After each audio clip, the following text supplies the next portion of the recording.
Se volete accomodarvi, iniziamo esattamente tra pochissimi minuti.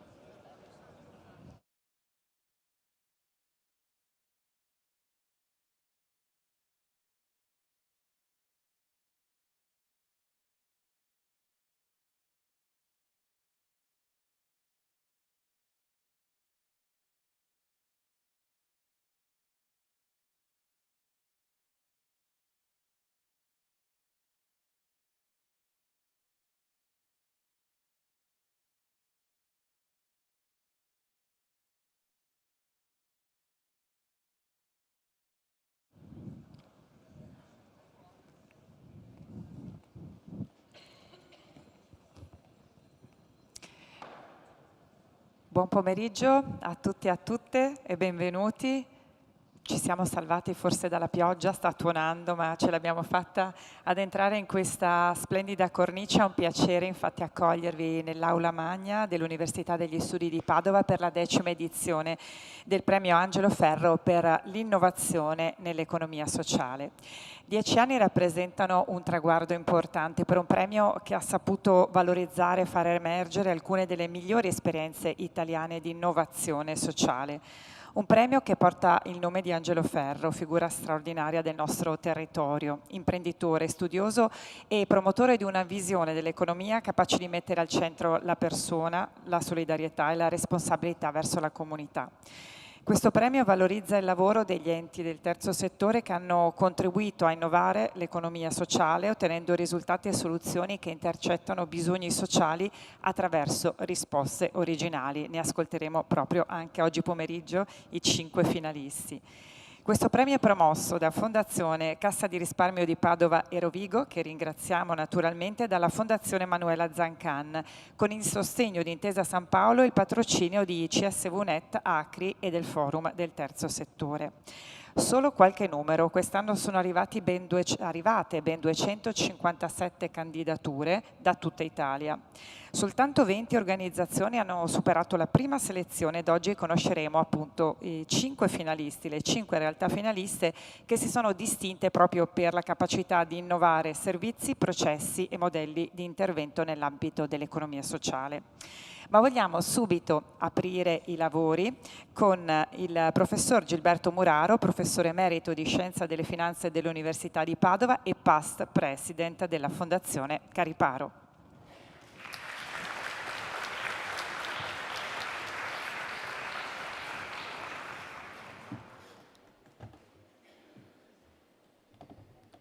Buonasera a tutte e a tutti.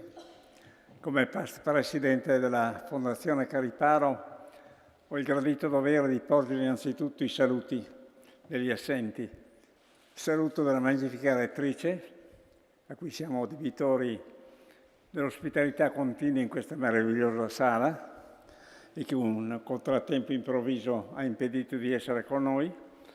E attraverso di lei ringrazio anche tutta l'Università per quello che ha significato per noi in questi anni del premio come vicinanza, come controllo, come confronto. Una vicinanza, come potete immaginare, estremamente stimolante che ci ha insegnato a fare sempre meglio e sempre di più. E poi porto i saluti del presidente nuovo della Fondazione Cariparo, il professor Rizzato e il professor Rizzuto, scusate, che non può essere con noi, mi ha delegato con mio grande piacere a portare il suo saluto. Il saluto che è anche un'assicurazione che il premio Angelo Ferro rappresenta una decisione strategica della Fondazione che supera le persone e supera i tempi. Perché decisione strategica? Perché noi ci siamo riconosciuti fin dall'inizio in quello che è stato il messaggio centrale della vita e dell'opera e degli scritti di Angelo Ferro: fare cose buone e farle bene.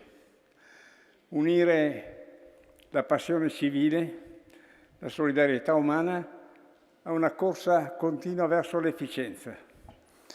Qualcuno ancora strizza un po', non è contento di questo binomio efficienza e solidarietà, per quasi che ci sia un trade-off, che una cosa che vada a discapito dall'altra. Noi abbiamo concluso che così non è. Efficienza si può raccontarla in molte cose, in molti modi, ma la maniera più semplice è quella di dire che a parità di risorse, se si è efficienti, riusciamo a rendere più servizi. E basta questa semplice definizione per capire che dobbiamo continuamente essere tesi all'efficienza. Speriamo nella Fondazione Cariparo di aver reso testimonianza di questo messaggio che appunto rappresenta il cuore della vita e del lascito morale di Angelo Ferro. Abbiamo deciso 10 anni fa, adesso celebriamo il decennale, di ricordarne il nome, un po' per l'eccezionalità della persona, personaggio, chi l'ha conosciuto lo ricorderà, che aveva non solo una capacità instancabile di lavoro, ma aveva anche una creatività continua. Non ho mai capito come riuscisse, essendo anche, pur essendo suo amico, come facesse a coniugare questi due termini, ma era sempre sul pezzo, era sempre attento, era sempre interlocutore vivacissimo, e però non aveva mai stanchezza intellettuale, vedeva sempre un palmo più in là degli altri, almeno un palmo più in là di me. E quindi era un personaggio che meritava di essere ricordato. Ovunque è stato docente, è stato imprenditore, è stato responsabile di associazioni imprenditoriali, è stato un consigliere molto rispettato in Intesa San Paolo e nella Cassa di Risparmio del Veneto, che ha rappresentato a un certo stadio la situazione dell'anima bancaria prima di essere fuso in Intesa San Paolo. E proprio in Cassa di Risparmio del Veneto è iniziato il ricordo di Angelo Ferro, alla luce di quanto vi ho detto finora. Poi la Cassa appunto di Risparmio del Veneto ha cessato di esistere, ma Intesa San Paolo ha subito preso il testimone e ci ha seguiti quando abbiamo trasportato il premio nel seno della Fondazione Cassa di Risparmio di Padova e Rovigo. Si sono poi aggiunti la Fondazione Zancan come io non so più che termini usare per ringraziarla e per esternare tutta la mia ammirazione per l'attività che hanno fatto. Credo che gran parte della serietà del premio sia dovuto proprio alla presenza e alla continua attività della Fondazione Zancan.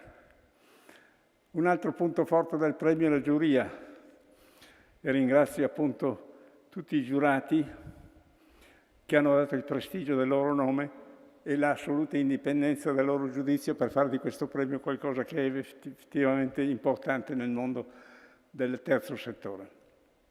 E poi abbiamo i 3 sponsor, diremo, di merito, 3 patrocinatori, l'ACRI, il Forum del Terzo Settore, il Centro Volontariato, che esprimono appunto l'adesione di tutto il mondo del terzo settore, il volontariato in primis, ma non solo, verso questo riconoscimento. E anche qui si impone una riflessione preliminare. Io credo che il terzo settore in Italia sia importante anche come fattore economico. Lo è in ogni caso come fattore morale, etico, sociale, perché ci dà speranza di un mondo migliore. Credo che non si sottolineerà mai abbastanza questo aspetto dell'indugiare, di non correre sempre pensando solo a se stessi, ma pensare un attimo anche al bene comune e interrogarsi su come si può dare il proprio contributo a questo bene comune e darlo effettivamente. Quindi questo rappresenta il terzo settore, ma rappresenta, dicevo, anche un fattore economico, perché in un mondo bipolare, Stato e mercato e basta, molti servizi non ci sarebbero. Sentiremo Zamagni e Gubita a questo riguardo, ma credo che anche loro la vedono in questa maniera. Quindi nell'assetto sociale e economico del nostro Paese il terzo settore ci dà tanti servizi specifici che in un mondo bipolare, con una finanza pubblica sempre più alle strette e con una finanza privata che naturalmente ha i suoi propri guai a cui attendere, non ci sarebbero.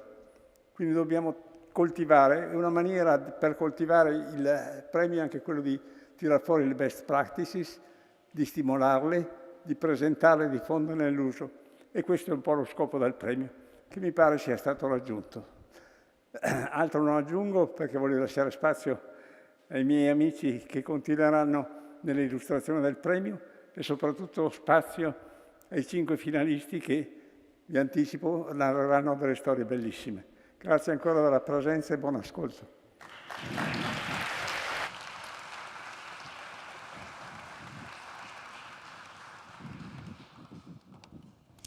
Grazie professor Muraro. E proseguiamo con il passaggio di testimone. Abbiamo detto che appunto Intesa San Paolo è partner del premio, quindi voglio chiamare la direttrice regionale Veneto Ovest e Trentino Alti Adige, divisione Banca dei Territori di Intesa San Paolo, la dottoressa Cristina Balbo.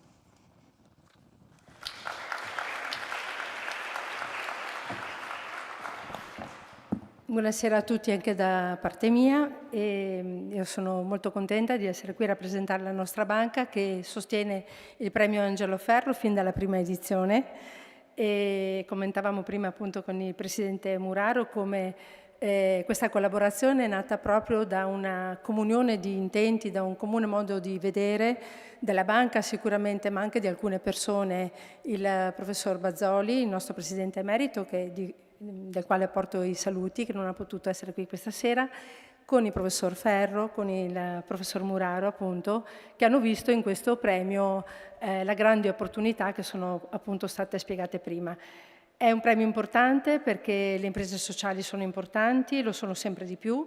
Non serve ricordare i motivi, ma insomma il ruolo e il privato, la finanza privata non può bastare e non è mai bastata, ma a maggior ragione oggi, e questo premio ha messo in evidenza non soltanto delle eccellenze, ma anche dei modelli innovativi, modi nuovi, diversi per poter appunto sostenere il sociale. Anche Intesa San Paolo come banca, oltre a sostenere questo premio, fa tantissime altre cose. Abbiamo una divisione della banca che si occupa solo delle aziende del no profit, proprio per seguirle in modo dedicato, in modo speciale.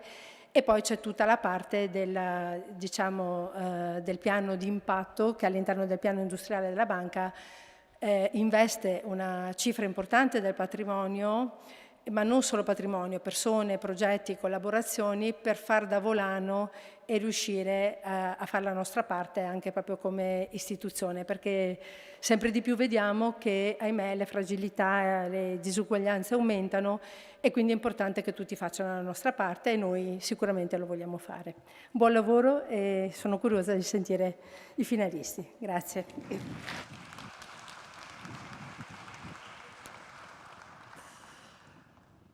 E prima di ascoltare i finalisti vogliamo entrare nel vivo del premio e vogliamo vedere qualche cosa, vogliamo ripercorrere proprio la figura di Angelo Ferro, lo vediamo in questo video.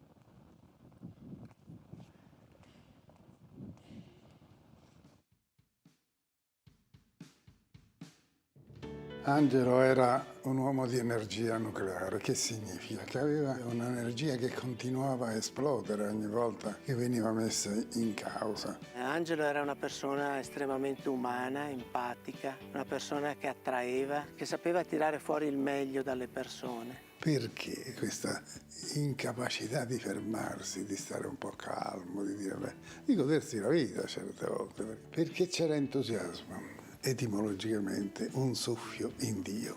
Lui aveva un senso visibile della fede, della fiducia al futuro.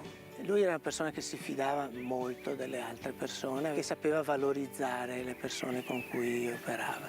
Ogni successo naturalmente era l'anticamera di un'impresa ancora più impegnativa, e sempre con una grande concentrazione e una capacità di ascoltare che insomma lusingava anche l'interlocutore, no? Che appunto si sentiva proprio coinvolto. Ancora come giovane, la prima cosa che fa, va a Longarone e che cosa fa? Fa un'azienda sua. E c'era questo edificio rosa in fondo che era la prima azienda dopo la tragedia. Verso Spilimbergo va a fare l'imprenditore di cemento, la vende e compra un'azienda di impianti per fare la pasta. Successivamente è affiorato un disinteresse personale che l'ha portato a impegnarsi a fondo nell'interesse degli altri, soprattutto dei sofferenti e quindi delle persone anziane.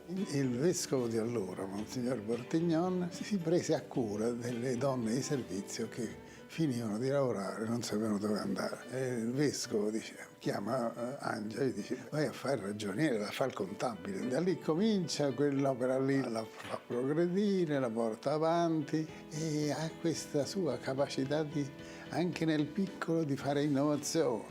E poi comincia l'opera, e l'opera è una continua espressione di energia. Ecco, Angelo, in una scala più ridotta, per ovvie ragioni, aveva seguito il modello dell'impresa olivistiana. E quali sono i principi regolativi di questo? Che la persona va trattata da persona, il bene comune e non il bene totale. Perché il bene comune postula la prosperità inclusiva.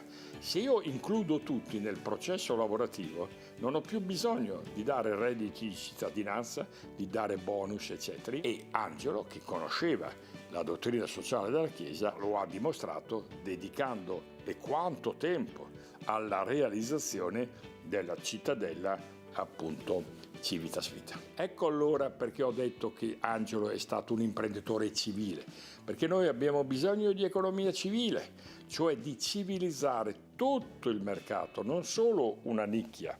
Non basta fare cose buone, bisogna farle bene. Perché efficienza vuol dire in pratica che a parità di risorse riesco a rendere più servizi. E Angelo Ferro per me è stata la personificazione di questa filosofia. Di fronte alla crisi, alle minori risorse che lo Stato riserva al terzo settore, c'è la grande risorsa del volontariato. E nel volontariato, dato un po' anche il genio italiano, ecco che affiorano un'infinità di iniziative nuove, creative. Ecco, ma questa è la grande risorsa dell'Italia.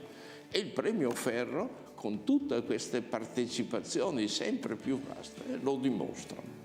Noi abbiamo, con Fondazione Zancan e con Intesa San Paolo, voluto indire questo premio perché ci sembrava una maniera efficace, di ricordarlo tramandandolo nell'insegnamento. Volevamo dare una mano alla crescita dell'economia sociale, ma secondo le necessità attuali e prospettiche, che sono quelle appunto di un uso efficiente delle risorse usate nell'economia sociale. E questo richiama l'innovazione. Tutto quello che circonda a livello di processo di prodotto il mondo dell'innovazione nel profit trova una corrispondenza molto importante anche nell'economia sociale. Quindi bisogna abituare a fare le cose buone, a farle con efficienza, a farle anche con creatività.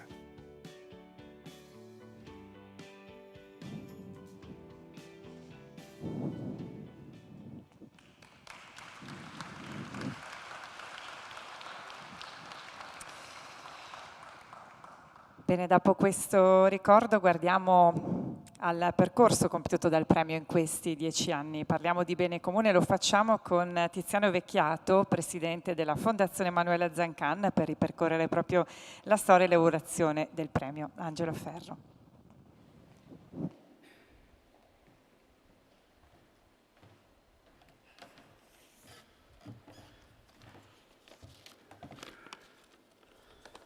Allora, cos'è il premio? Il premio sono 3 domande. Cos'è innovazione sociale? Come questa innovazione sociale produce risultati economici? Come questa innovazione sociale produce risultati sociali? Queste 3 domande il premio le pone a tutto il terzo settore italiano. Infatti, in questi 10 anni sono 2.332 le candidature raccolte. Avete sentito poco fa quante siano state quest'anno. Quindi per il terzo settore è veramente una sfida dare risposte affidabili, veritiere a queste domande. E questo poi è il compito della giuria di verificare queste risposte e riprenderò fra poco come opera la giuria. Certo non è facile candidarsi al premio, bisogna impegnarsi e bisogna riuscire a connettere queste 3 dimensioni. Sei innovatore, hai risultati economici, hai risultati sociali. Ecco, solo mettendo insieme queste 3 dimensioni puoi sperare di arrivare nei primi 20, nei primi 5 e se va bene di vincere. Bene, ma perché un premio all'innovazione nell'economia sociale rivolto al terzo settore? La risposta ce la dà la Corte Costituzionale. E vi leggo una sintesi di questa risposta che è articolata in una sentenza numero 131 del 2020.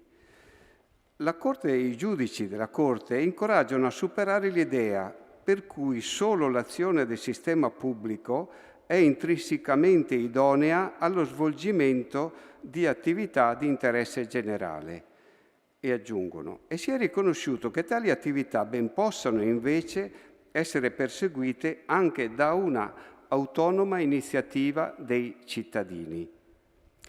Si è così identificato un ambito di organizzazione delle libertà sociali non riconducibili né allo Stato né al mercato, ma a quelle forme di solidarietà che, in quanto espressive di una relazione di reciprocità, devono essere ricomprese tra i valori fondanti dell'ordinamento giuridico, riconosciuti insieme ai diritti inviolabili dell'uomo, come base della convivenza sociale normativamente prefigurata dal Costituente.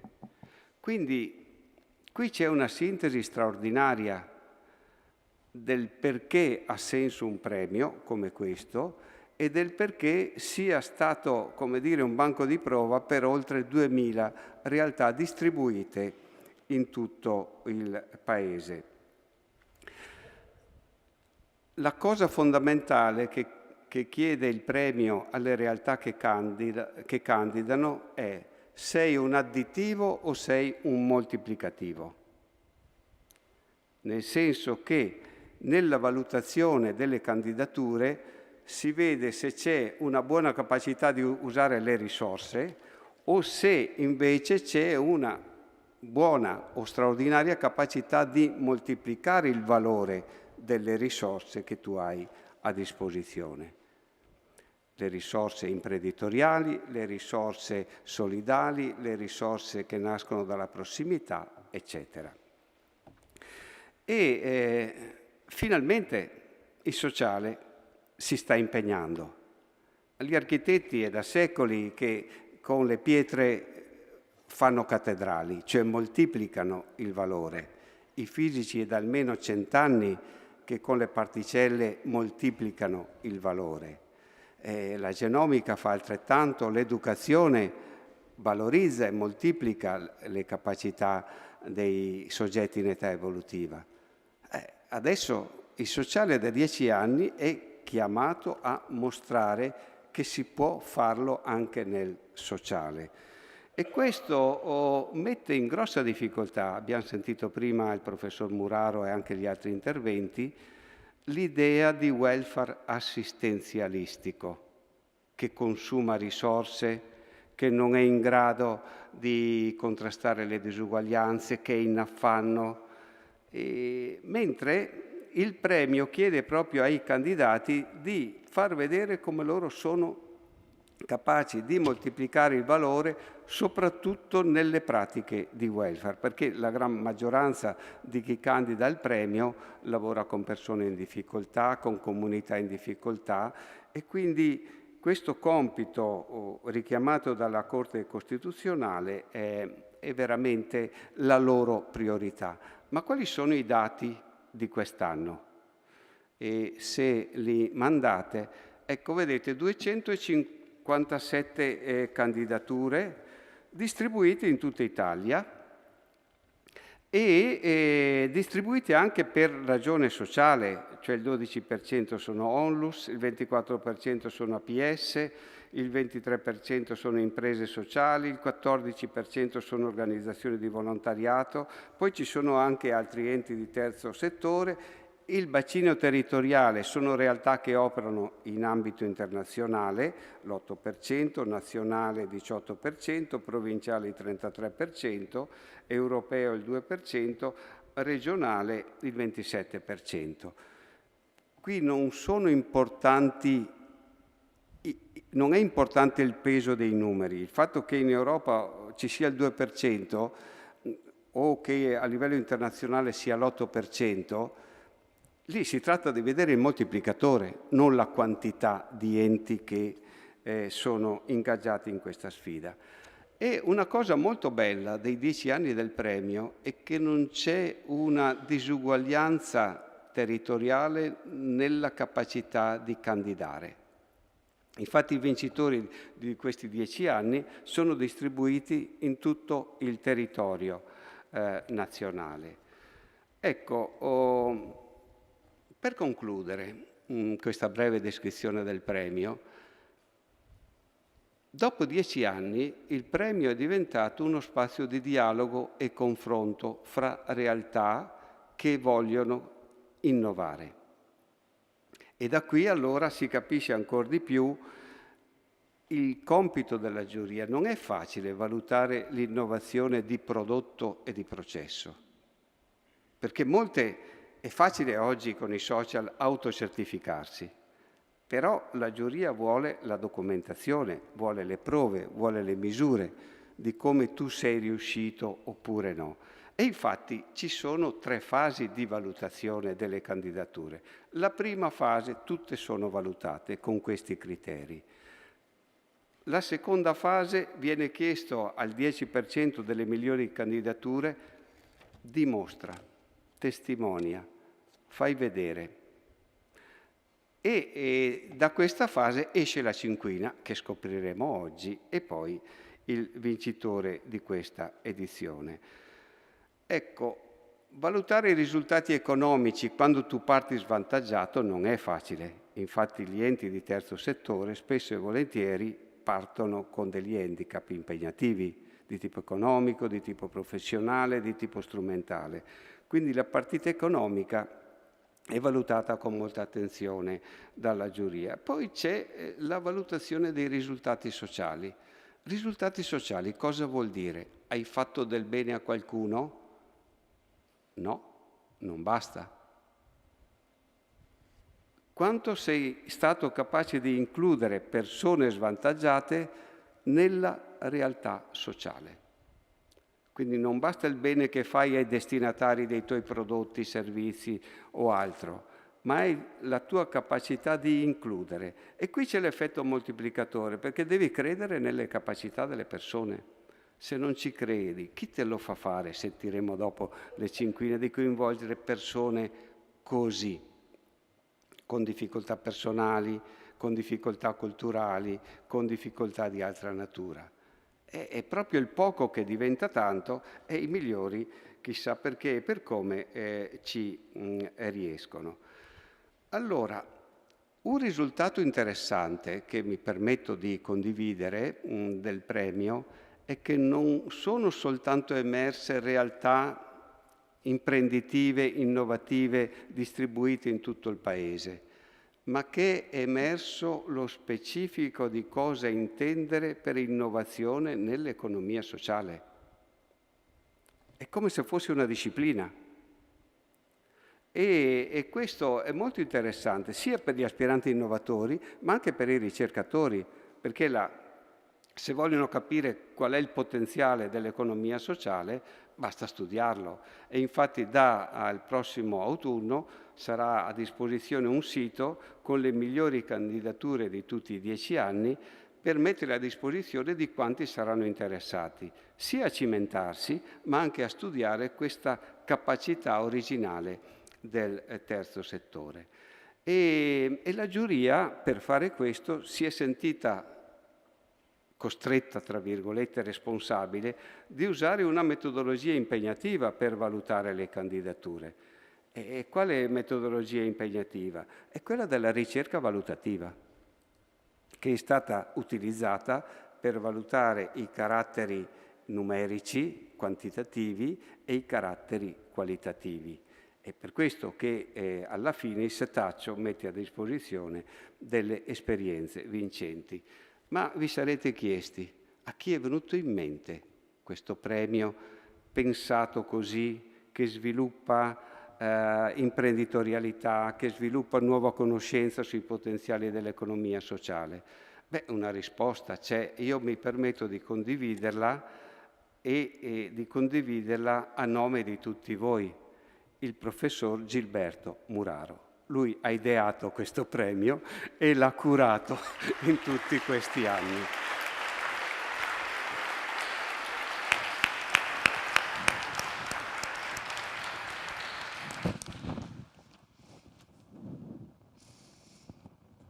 Grazie e grazie ancora al professor Muraro per aver ideato 10 anni fa questo premio.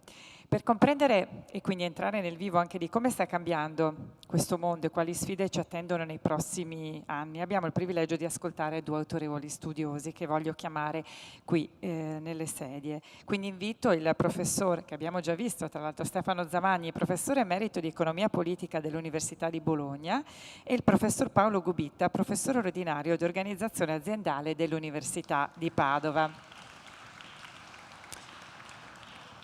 Con loro parleremo dell'evoluzione proprio del terzo settore, del ruolo dell'innovazione sociale e delle prospettive future dell'economia civile nel nostro Paese. Tra l'altro veniamo, aggiungo, proprio dalla presentazione ufficiale di Venexus, la rete dell'impresa sociale, di imprese e sociale, voluta proprio anche dal nostro Presidente della Regione, quindi vi lascio che con questo. Bene, grazie per l'invito, buonasera a tutti e a tutte. Ci diamo del tu, ok? Quindi... E noi abbiamo 20 minuti, se ci mettete il tempo, c'è già, molto bene, e li organizziamo in questo modo. Vi faccio una breve introduzione, ti faccio 3 domande, te le anticipo già. Che cos'è il welfare civile? Il concetto di vulnerabilità nelle 3 diverse articolazioni lavorativa, sanitaria e spirituale, quella legata ai beni relazionali, sono tutte cose che ho visto qui. E poi gli assetti istituzionali, quindi diciamo la normativa che può favorire il terzo settore in senso lato nella direzione del welfare civile. Chiaro? Molto bene. Detto ciò, comincio con una breve introduzione. Io quando sogno imprese e lavoro. Sogno persone che assumono rischi in imprese for profit o non for profit, piuttosto che for benefit, e persone che dentro le organizzazioni si realizzano. Quindi impiegano la loro intelligenza e le loro competenze non solo per portare a casa uno stipendio, ma per realizzarsi. E chiaramente, insomma, lo faccio da un po' di tempo studiare queste cose, in particolare l'organizzazione, la governance, il management delle risorse umane, e devo tanto a tante persone, che no, chiaramente qua non è l'occasione e il momento di citarle. Però oggi cito un libro che ho letto parecchi anni fa e che mi ha aiutato a vedere il mondo da un'angolazione diversa. Il libro ha un titolo strepitoso, è di Bruno Frey, Non solo per denaro, le motivazioni disinteressate dell'agire economico. E spiega perché, ad esempio, le politiche retributive o i sistemi di performance management all'interno di un'organizzazione orientati soltanto alla retribuzione monetaria distruggono valore, non lo generano. Insomma, mi ha aperto parecchio ed è da lì, da 15-20 anni, che poi ho cominciato. Io sono qui oggi anche non solo come docente, ma come consigliere onorato, consigliere di amministrazione, ho l'onore di essere consigliere di amministrazione della Fondazione Zancan e di qualche altra istituzione che lavora per avere impatto. Lo devo a questo libro e ho avviato anche, assieme ad altre persone, delle attività di ricerca in questo ambito. Ad esempio l'Università di Padova è l'ateneo italiano all'interno di una ricerca nazionale dove, dottoressa Balbo, c'è anche Intesa San Paolo e il gruppo di ricerca di Intesa San Paolo sulle società benefit, che sono una porzione del sistema socio-economico, della business community, come tu la chiami nel tuo libro, che ha fatto proprio l'idea che si può rimanere nell'alveo del for profit, ma lavorare con l'obiettivo strategico di governance organizzativo e gestionale di generare impatto, di avere un impatto positivo sulle diverse componenti della società. Sono tutte imprese for profit, sono 6.000 in Italia, le stiamo studiando con questa finalità. Più recentemente Ho letto qualche anno fa Rajan, Il terzo pilastro, bellissimo libro, che ad esempio spiega perché il localismo, i beni relazionali nei territori generano valore tanto più quanto più è globalizzata l'economia. Quanto più si globalizza l'economia, tanto più la gestione e lo sviluppo di comunità, e il welfare civile, se ho capito bene, ha anche questa finalità, tanto più questo genera valore. Poi recentemente l'ho appena cominciato Chandler, anche questo è un libro dal titolo bellissimo, Liberi e uguali, manifesto per una società giusta. Che dice delle cose molto interessanti di governance e di management. Poi ho letto il tuo capitolo. E leggendo il tuo capitolo, adesso senza sintetizzarlo troppo, tutta la prima parte fa un po' la storia dei diversi sistemi di welfare e poi arrivi a parlare del welfare civile. Che cos'è? Che cos'è? E perché nel contesto socio-economico in cui viviamo genera valore e per chi? Grazie molte, sono veramente lieto di essere con voi anche quest'anno in un'occasione del genere. Tanto per richiamare alla memoria la figura di Angelo Ferro. Eravamo amici, ci siamo frequentati molto, in diverse occasioni ho avuto modo di collaborare alla realizzazione piena del Civitas Vitae. Ricordo solo questo, 10 giorni prima della sua dipartita eravamo assieme a Brescia, pensate, lui era consapevole del suo stato di salute, però nonostante quello aveva una voce molto incerta, era venuto a Brescia a presentare ai bresciani il modello del Civitas Vitae, che è effettivamente qualcosa di unico, ma il tempo futuro dirà il merito della sua intuizione, perché il Civitas Vitae non è qualcosa che raccoglie, ha dietro di sé un progetto che ha una valenza culturale notevole. Infine, lasciate che anch'io esprima gratitudine all'amico e collega Gilberto Muraro, perché grande è stato il suo merito nel cercare di legare la memoria. Voi sapete che la memoria è diversa dal ricordo. Il ricordo guarda all'indietro, quindi dopo un po' scompare. La memoria guarda in avanti, cioè parte da ciò che è stato per andare avanti, e quindi ecco perché bisogna sempre ravvivarla la memoria e coltivarla, perché ci serve E Gilberto Muraro ha svolto in questi 10 anni e anche prima esattamente questa funzione. Detto questo, entro però nel merito della domanda che mi è stata rivolta. Il discorso del welfare civile. Voi sapete che il welfare nasce storicamente come welfare state e nasce in Inghilterra, 1942, è l'anno in cui il Parlamento di Westminster, in tempo ancora di guerra, approva il famoso pacchetto Beveridge. Lord Beveridge era membro della Camera Alta e riesce a farlo approvare. In questo pacchetto ci sono 3 pilastri: il Servizio Sanitario Nazionale, che non era mai esistito da nessuna parte, quindi gli inglesi hanno molti difetti, ma qualche merito bisogna riconoscerlo. Sono stati loro che hanno inventato il Servizio Sanitario Nazionale, la scuola gratuita per tutti fino a 14 anni, poi 16, eccetera, e terzo, i programmi di assistenza variamente denominati, eccetera.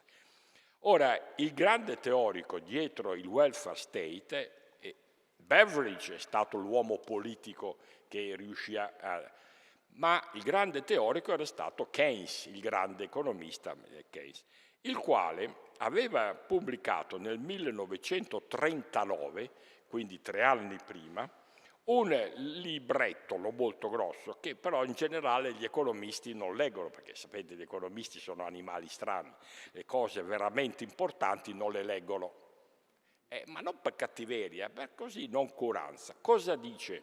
Anzitutto il titolo di questo libretto: Democracy and Welfare, cioè democrazia e welfare. E in quel libretto scrive, cito a braccio, in situazioni emergenziali, nel 1939 c'era la guerra, no? È ovvio che debba essere lo Stato a caricarsi sulle spalle il peso dell'organizzazione e dell'attuazione di tutta una serie di servizi, quelli che ho citato prima, eccetera. Ma in situazioni ordinarie il compito di prendersi cura degli altri nelle diverse espressioni, sanità, scuola, assistenza, eccetera, spetta alla società civile organizzata.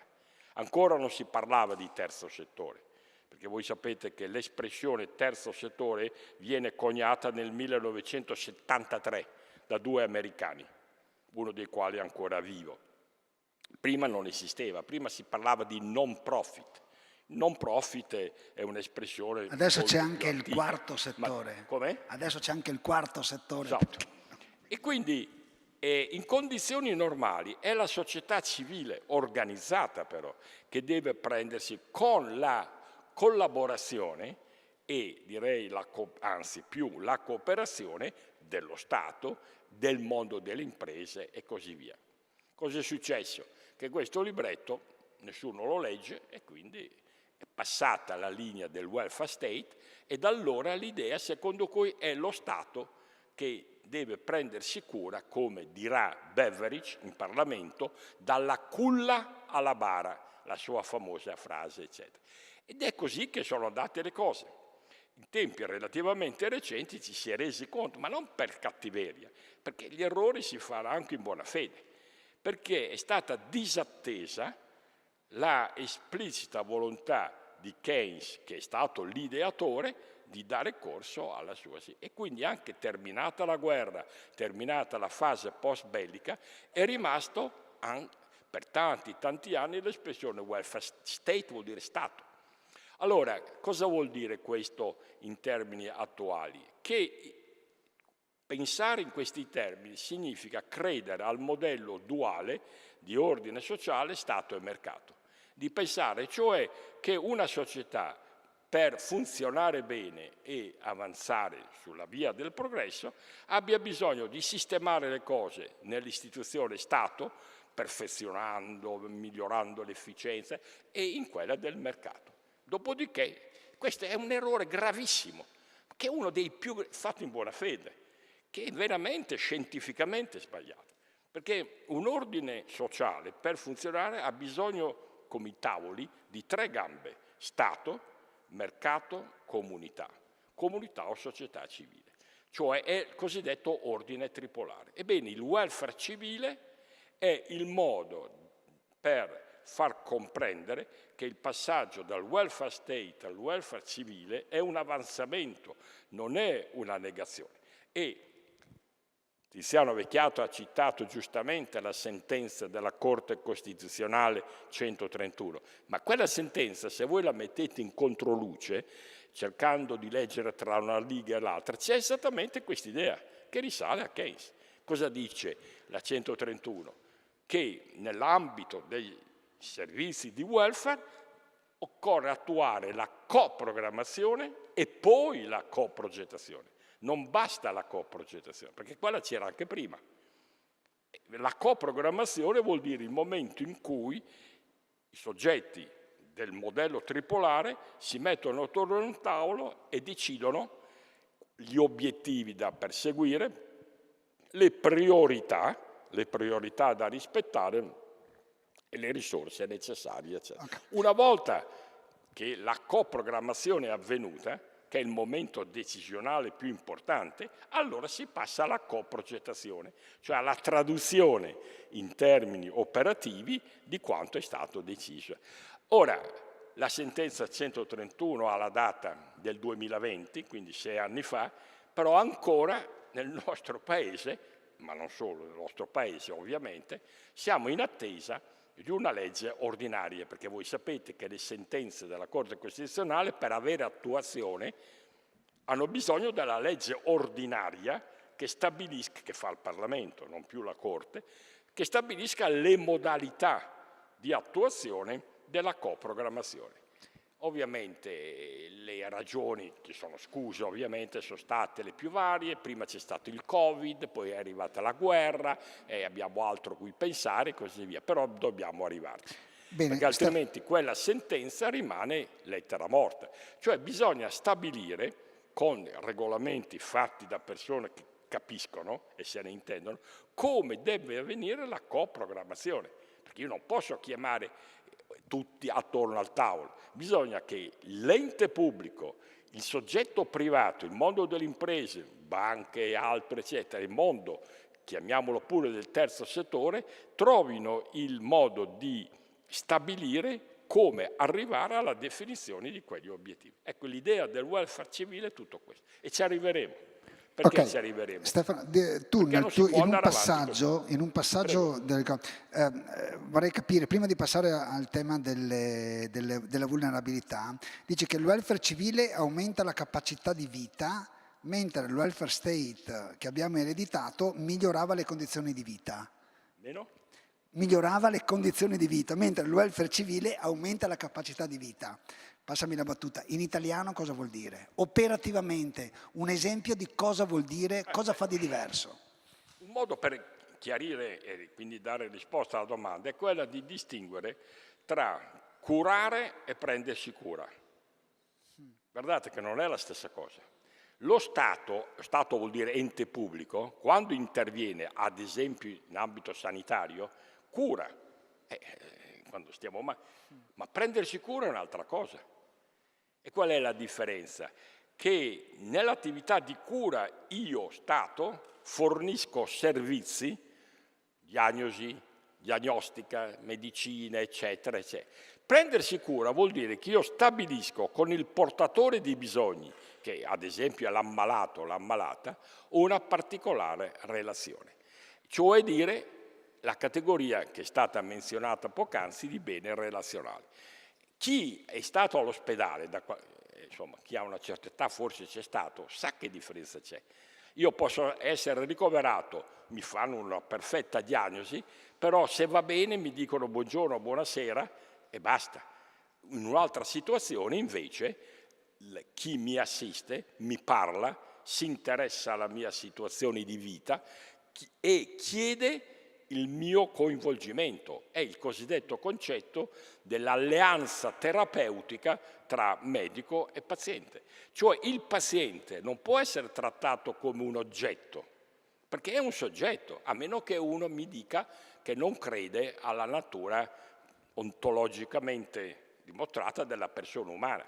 Cioè, una persona non è un animale, a un animale se gli dai al cane che sta male la medicina appropriata, a lui non interessa il modo con cui glielo dai. Ecco allora perché abbiamo bisogno di applicare all'ambito del welfare il modello tripolare, perché i soggetti di terzo settore quello che fanno non è quello di sostituire i medici e gli infermieri, ma di consentire di tradurre in pratica il prendersi cura. E qui nasce un problema. C'è un problema che prima o poi verrà fuori, perché l'Italia è un po' lunga, sapete, no? Cioè, nord, centro, sud, est, ovest, eccetera. Cioè che ancora oggi, eccetto che in alcune realtà, i soggetti di terzo settore, per quanto riguarda l'ambito sanitario, non sono ammessi per ragioni pseudo-organizzative e pseudo-efficienza all'assistenza agli ammalati. Concretamente questo vuol dire che un'associazione di volontariato che fa parte del terzo settore non può, sto banalizzando per far prima, entrare nei reparti, perché le caposala o i responsabili dicono no, voi date fastidio, state fuori. Dice, ma allora vuol dire che non avete proprio capito niente, perché non è vero niente. Che non possono. Certo, bisogna che siano a loro stessi addestrati.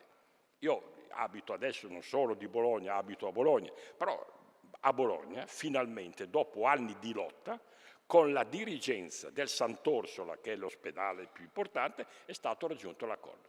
I soggetti del volontariato possono entrare in sala operatoria persino. Ecco, voi lo sapevate? Certo. Chi lo fa deve subire un corso c'è da studiare, perché è chiaro che bisogna dare le garanzie di sicurezza, eccetera, ma in nome di che cosa?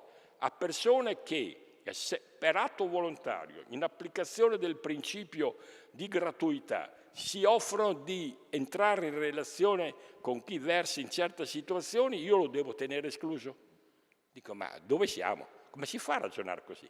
D'altra parte lo Stato dice, beh, ma io non posso prendermi, io già curo e faccio fatica a curare, non posso prendermi cura e così via. Ecco allora perché ci dobbiamo attendere che nel prossimo futuro si alzerà una campagna, anche perché per le ragioni che tutti conosciamo, la carenza di medici, soprattutto di infermieri, ha bisogno, perché se noi creiamo una cooperazione tra enti di terzo settore e precisamente volontariato e strutture, come dire, ospedaliere o paraospedaliere, è chiaro che c'è un vantaggio anche per lo stesso Stato e al tempo stesso il cittadino che versa in quella situazione ne trae un vantaggio. Questo è solo un esempio, ma ad avere tempo tanti altri.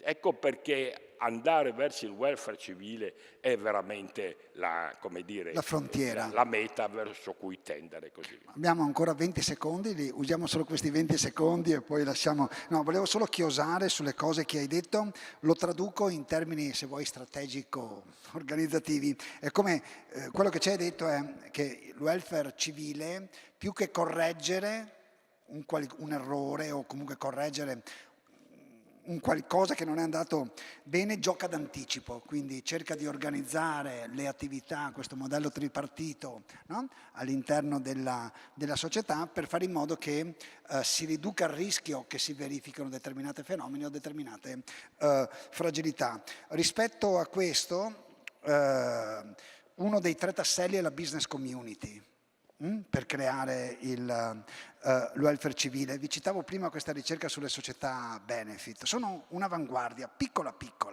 poco più di 6.000 aziende. Noi abbiamo studiato tutti gli statuti e quindi gli impegni che prendono nei confronti di ambiente, comunità e territori e stiamo studiando anche tutte le relazioni di impatto, cioè cosa fanno i KPI, i risultati che producono. E io ho l'impressione che, non so gli altri 2 attori del modello, ma per quel che riguarda la business community, ancorché piccola, ci sia un numero crescente di famiglie imprenditoriali, se volete, di risk taker, di persone che prendono rischi e che nello statuto scrivono che la loro azienda non esiste solo per remunerare il rischio, ma si impegna, prende degli impegni concreti a fare delle azioni che vanno esattamente nella direzione che tu hai anticipato, che io da persona che di management vedevo come postura imprenditoriale nuova e che oggi ho capito, e poi studiando un po' di cose, che va a chiudere il cerchio del welfare civile. Io chiuderei qua, se siamo tutti d'accordo. Ti ringrazio per la conversazione, spero che sia stata sufficientemente chiara per intravedere un po' gli scenari evolutivi del mondo che oggi stiamo rappresentando tutti insieme e con l'auspicio, insomma, che magari nei prossimi anni ci possano essere seduti in queste sedie anche questa gamba del welfare civile che sono le imprese, che incorporano dentro il loro oggetto sociale, dentro le loro strategie di impresa, dentro i modelli che noi insegniamo a management, alcune o tante delle cose che hai detto. E con questo chiudiamo. Grazie. Se mi è consentito un'aggiunta, uno degli effetti perversi del modello che ho criticato è quello di costringere il mondo delle imprese di vederle, cioè l'area del mercato, come antagonista, per cui lo Stato fa le cose buone, chi è opera del mercato sono i cattivi che pensano al profitto e basta e se ne frega. Ma siamo matti? Come si fa a non aver cultura? Perché non era così. Perché voi, se avete voglia, leggete il libro di Coluccio Salutati, che era un imprenditore fiorentino. Nel 1458 pubblica un libro il cui titolo è L'arte della mercatura. Allora gli imprenditori erano chiamati mercanti, perché la parola imprenditore verrà coniata molto tempo dopo. E lui dice: qual è il fine dell'imprenditore? Quello di provvedere alla salvaguardia del genere umano. E poi per fare questo deve fare il guadagno. Ancora la parola profitto non c'era, però c'era la parola guadagno. Capite? Questa idea noi italiani soprattutto ce l'abbiamo nel nostro DNA. Il guaio del welfare state è stato quello di contrapporre Stato e mercato. Nel mercato operano quelli che pensano solo a se stessi, a fare soldi e sapete, l'altro invece e invece non può andare avanti così una società, perché nel modello della coprogrammazione al tavolo devono stare anche i rappresentanti del mondo delle imprese, e quando vengono coinvolti questi imprenditori, ve lo dico io perché ne ho conosciuti e ne sto seguendo tanti, sono contenti, perché dice finalmente vediamo che è valorizzato il nostro potenziale, poi dopo gli errori li facciamo tutti e quindi questo è un altro discorso, ma non è vero che non vogliono essere, il problema è che non possono essere pensati solo come le mucche da mungere, cioè devi coinvolgerli nel processo deliberativo decisionale. Ecco perché questo premio ha un significato importante che va al di là di quello che abbiamo ascoltato finora, perché rappresenta un punto di avanzamento che non mi risulta che in altri paesi in Europa, non parliamo poi in America, esista, perché in America la situazione è completamente diversa e per ragioni storiche. Quindi ancora una volta noi italiani qualcosa da dire in sede almeno europea ce l'abbiamo, perché, e con questo chiudo, gli enti di terzo settore li abbiamo inventati noi italiani nel 1200. Non si chiamavano così, e si chiamavano confraternite, e voi a Padova siete pieni. Le confraternite, che parola che è però è bella, confraternite vuol dire che siamo tutti fratelli. Chiudo con una frase di Tolstoi che mi ha sempre colpito. Scrive Tolstoi: se senti dolore sei vivo, ma se senti il dolore dell'altro sei umano. Ecco, noi abbiamo bisogno di umani.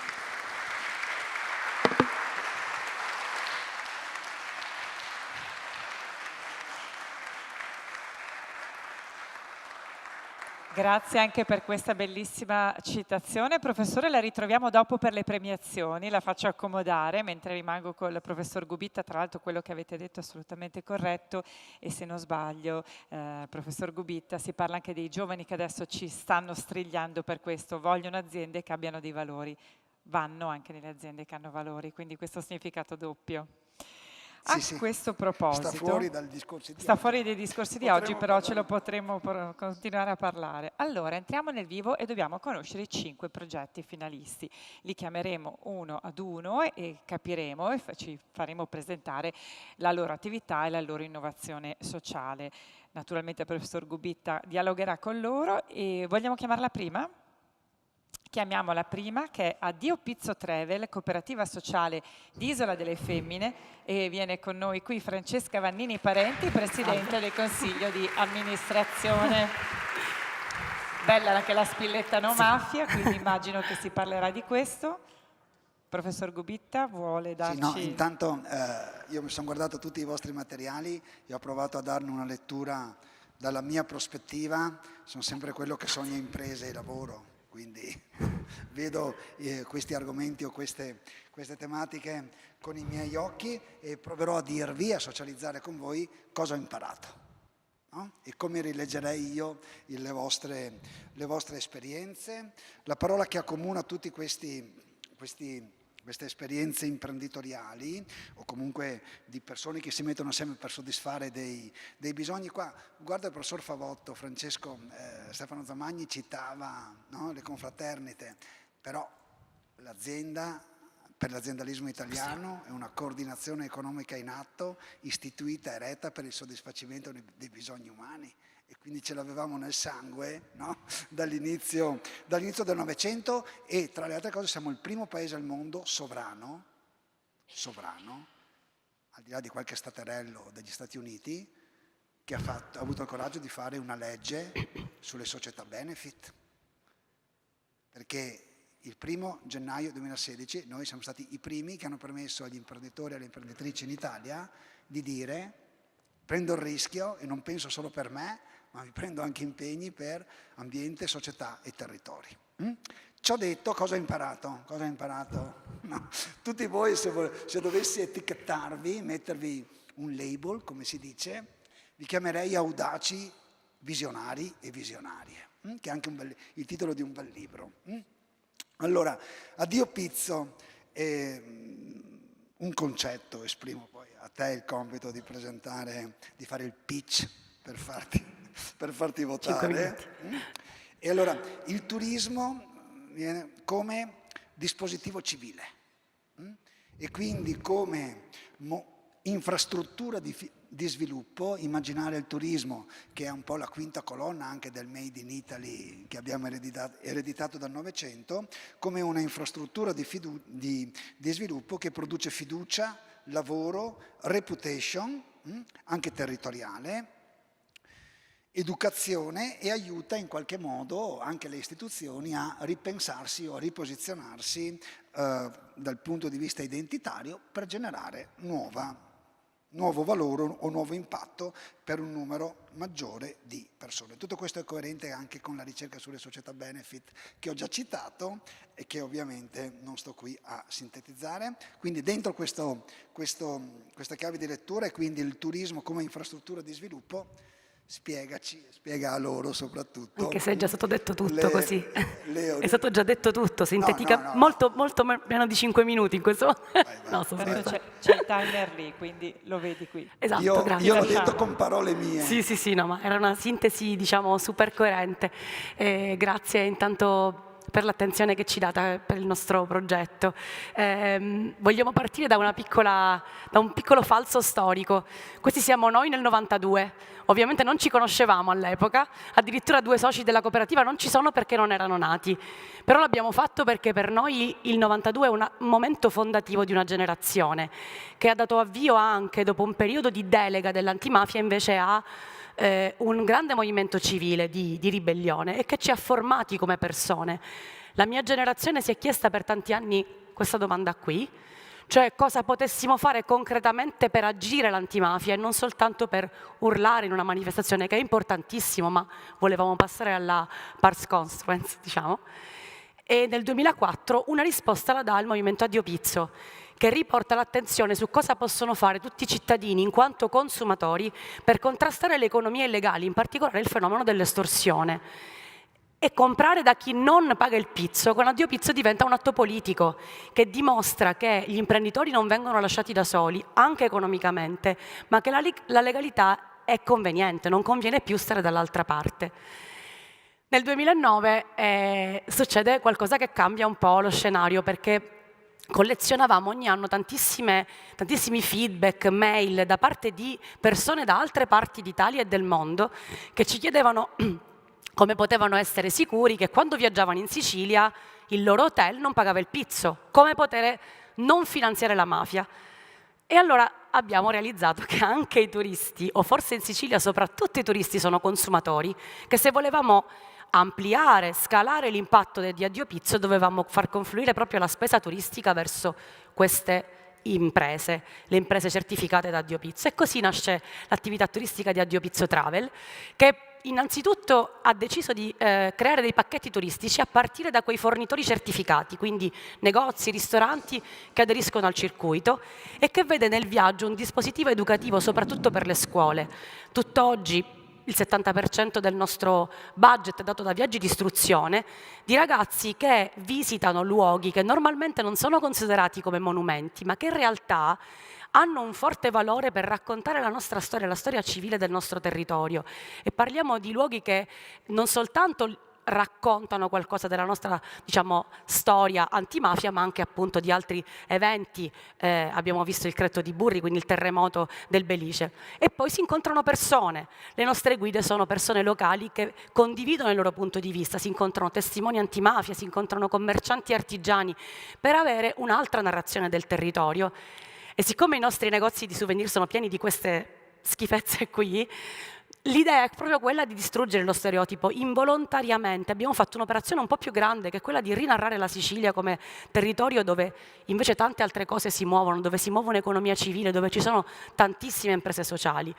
E per passare a una parte un po' più tecnica e di numeri, oggi, dicevo, con qualche anche numero di fatturato, al di là della caduta del Covid, chiaramente, che ha cristallizzato il turismo per qualche anno, oggi avevamo sognato 17 anni fa e oggi possiamo dire che esiste a Palermo un'offerta turistica etica, antimafia, e che ha un impatto misurabile, perché più o meno il 70-75% degli incassi turistici che confluiscono verso la nostra cooperativa sono forniture turistiche, quindi possiamo sapere quanto queste imprese, questo circuito economico etico è stato finanziato. E poi c'è un impatto diretto sui viaggiatori, c'è gente che visita la Sicilia e va via dall'America, dall'Australia con un'idea diversa rispetto a quella con cui arrivava.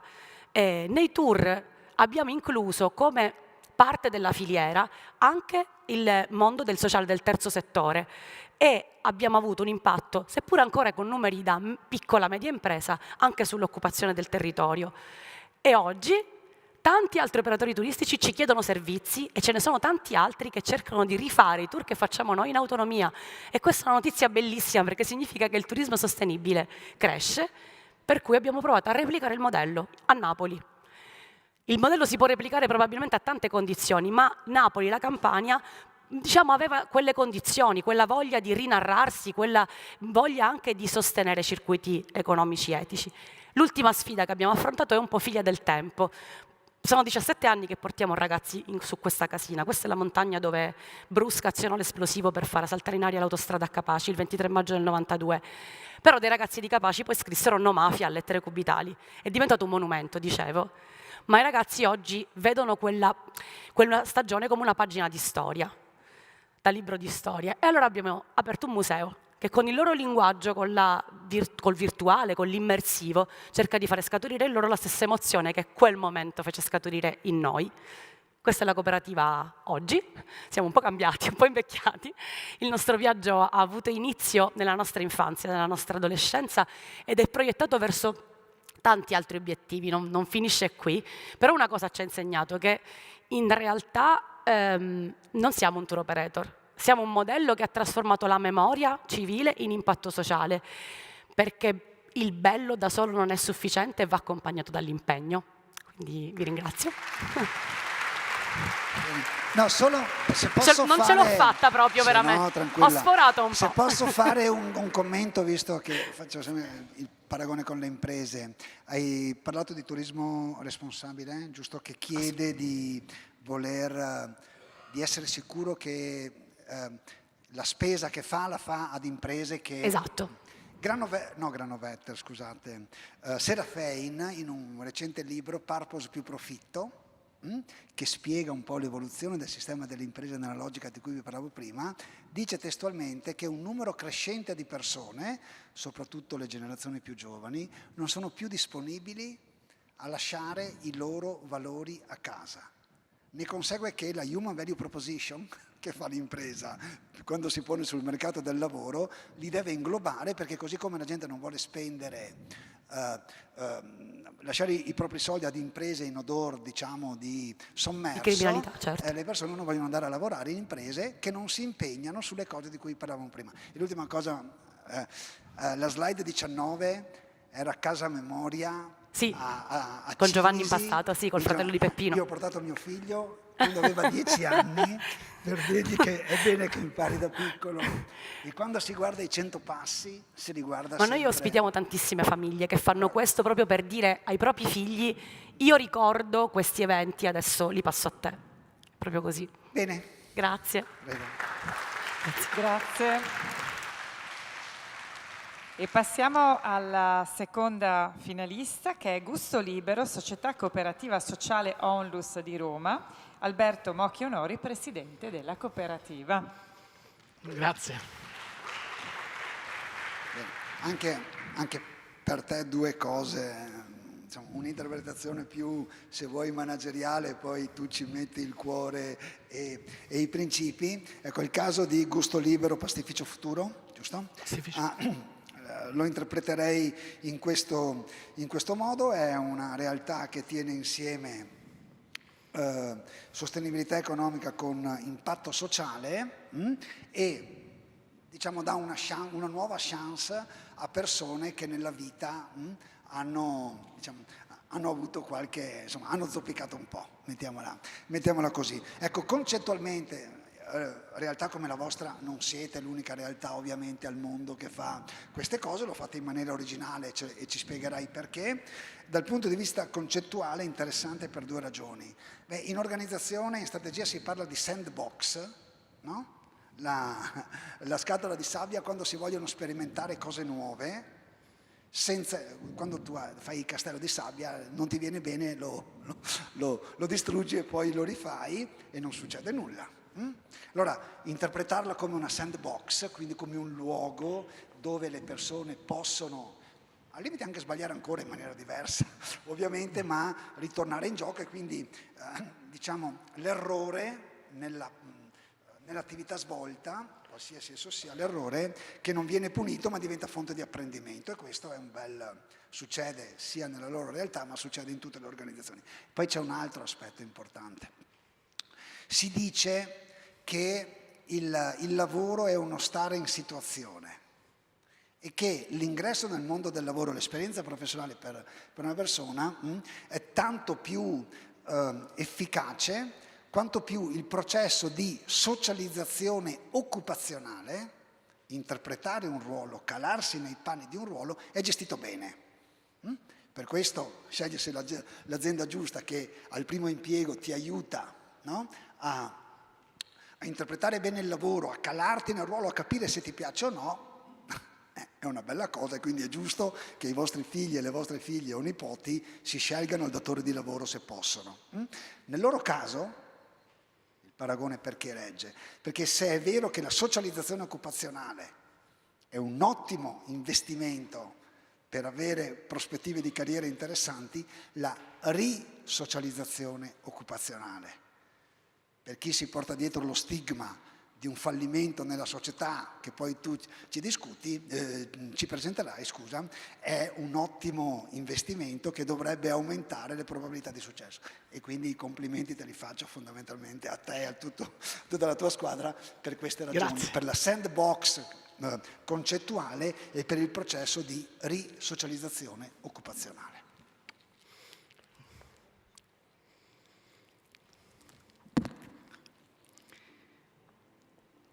Immaginate di avere 17 anni e che un errore diventi l'elemento che vi definisce. E poi immaginate di uscire da un carcere, senza lavoro, senza competenze, senza un percorso. Quanto è concreta in queste condizioni la possibilità di ricominciare? Pastificio Futuro nasce proprio qui, ma nasce anche da un'origine precisa, da una domanda semplice e potente che Papa Francesco ha posto a noi: perché loro e non io? Un invito a guardare questi ragazzi non per l'errore che hanno commesso, ma per il futuro che possono ancora costruire. Da questa domanda abbiamo deciso di agire. Nel carcere minorile di Casal del Marmo abbiamo creato un luogo in cui i ragazzi non sono solo destinati di un percorso detentivo, ma diventano protagonisti di un'esperienza reale di lavoro, non un laboratorio occupazionale, è un'attività produttiva vera. Produciamo pasta ogni giorno, ma soprattutto costruiamo competenze, responsabilità e identità professionale, perché lavorare non è solo avere uno stipendio, è iniziare a vedersi in modo diverso. Ma il punto davvero innovativo del progetto è questo: noi non interveniamo solo sull'inserimento lavorativo, costruiamo continuità fra il dentro e il fuori. Perché il momento più difficile non è il carcere, è l'uscita. È quel passaggio in cui spesso tutto si interrompe, relazioni, percorsi, opportunità, e il rischio di tornare indietro è altissimo. Nel sistema Roma parliamo di circa 60 ragazzi detenuti nel carcere minorile, ma di oltre 1500 giovani seguiti dai servizi sociali per reati penali. Noi lavoriamo su questi, in articolo 21 provenienti dal carcere, in misura alternativa o pena esterna e immesso alla prova. Prendiamo questi ragazzi e li accompagniamo nel momento più fragile, il passaggio fra il fine pena e il ritorno nella società. Costruiamo un percorso che inizia dentro, continua fuori e non si interrompe. Da novembre 2023 questo approccio ha già prodotto risultati concreti. Oltre 100.000 confezioni da 500 grammi di pasta. Circa 20 ragazzi coinvolti, 7 lavorano con noi oggi. 2 provenienti dal carcere, 1 agli arresti domiciliari, 3 in messa alla prova, 1 oggi con contratto a tempo indeterminato con un passato di reclusione.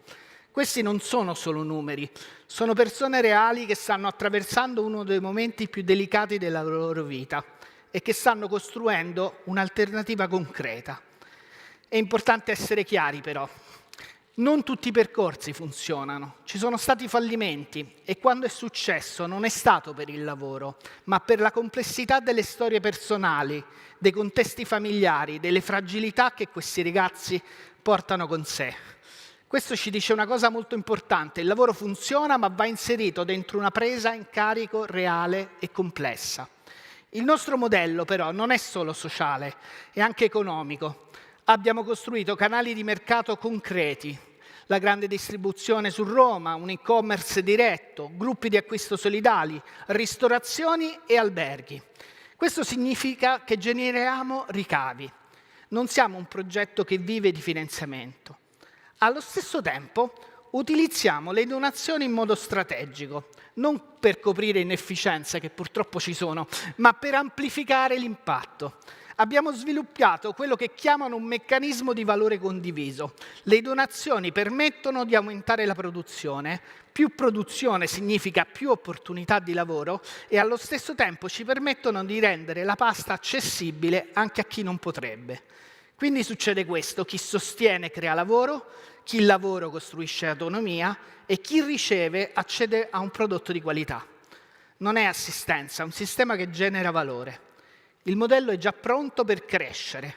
Possiamo aumentare la produzione, ampliare la distribuzione anche qui in Veneto, coinvolgere più ragazzi e replicare il progetto in altri contesti penitenziari. Oggi Pastificio di Futuro dimostra una cosa molto semplice ma concreta, che il lavoro può essere strumento di reinserimento se interviene nel momento giusto e che è possibile farlo costruendo un modello sostenibile che tiene insieme impresa e impatto sociale. Oggi noi non stiamo solo producendo pasta, stiamo costruendo continuità dove spesso c'è frattura. Stiamo trasformando un momento fragile in un'opportunità concreta. Grazie.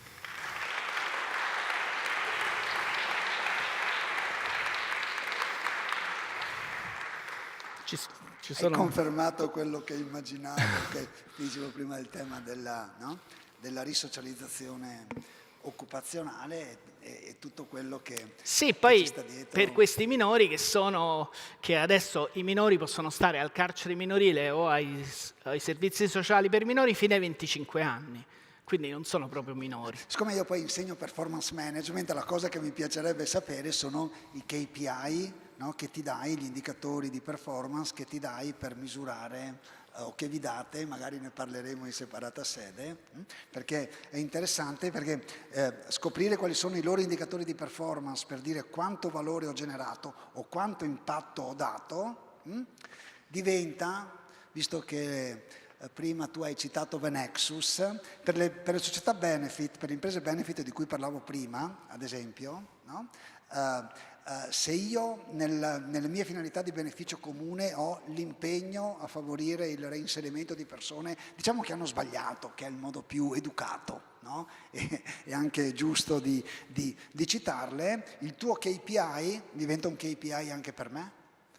Perché io posso dire che genero impatto sulla società e sul territorio collaborando con una realtà che riduce il rischio di tornare, diciamo, a sbagliare, no? A inciampare. Quindi magari ne parleremo, poi ti invito a fare la testimonianza all'università, così. Volentieri. Così innoviamo i sistemi di performance management e compensation. Prego. Grazie. Grazie. Adesso ci spostiamo, da Roma andiamo a Napoli e vogliamo presentarvi l'Orsa Maggiore Cooperativa Sociale TS di Napoli. Lo facciamo con Francesca Donofrio, presidente della cooperativa. Ciao. Dico anche su di te che cosa ho imparato. Okay. Alberto ha citato i contesti familiari e i contesti familiari sostanzialmente sono un po', sembra fatta apposta la sequenza, o comunque ho voluto vederci questo legame. Ecco, la loro realtà, adesso poi tu la esprimerai, secondo me è il modo più efficace per spiegare il welfare civile di cui ci parlava prima Stefano Zamagni. Nel senso che il welfare civile di cui ci parlava Stefano Zamagni prima era sintetizzabile in giocare d'anticipo, e voi giocate d'anticipo, aumentare le capacità di vita, e voi aumentate con un linguaggio diverso insomma, rispetto a quello che avete usato voi, ma con il mio linguaggio le aumentate, create tessuto connettivo, quindi date profondità alla relazione, e questo in tutte le organizzazioni anche for profit è un elemento che genera valore, e quindi niente. Se tu, spiegando questo, anche il professor Zamagni potrà innovare i suoi scritti e dire cosa vuol dire fare welfare civile, eccolo qua. Prego.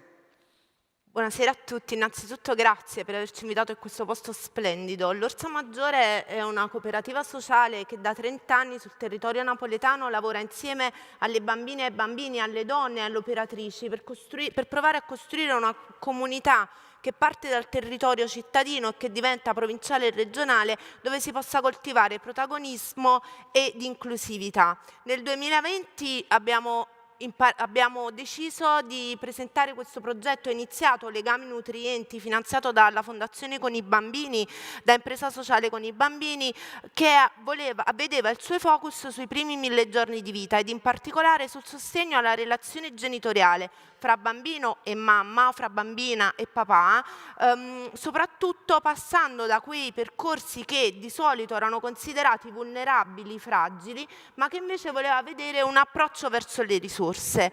Infatti i principi innovativi del nostro modello sono proprio questi: l'approccio alle risorse, la prossimità, la vicinanza e la relazione, dopo vi spiegherò come, ma soprattutto la partecipazione delle persone che prendevamo in carico, e in particolare le mamme. Quindi che cosa abbiamo provato a fare? Prendendo in carico i bambini proprio nel momento in cui nascevano, nella relazione più delicata, quella fra mamma e figlio, volevamo proporci di arrivare lì proprio nella prevenzione precoce, nel momento in cui bisogna arrivare alla nascita.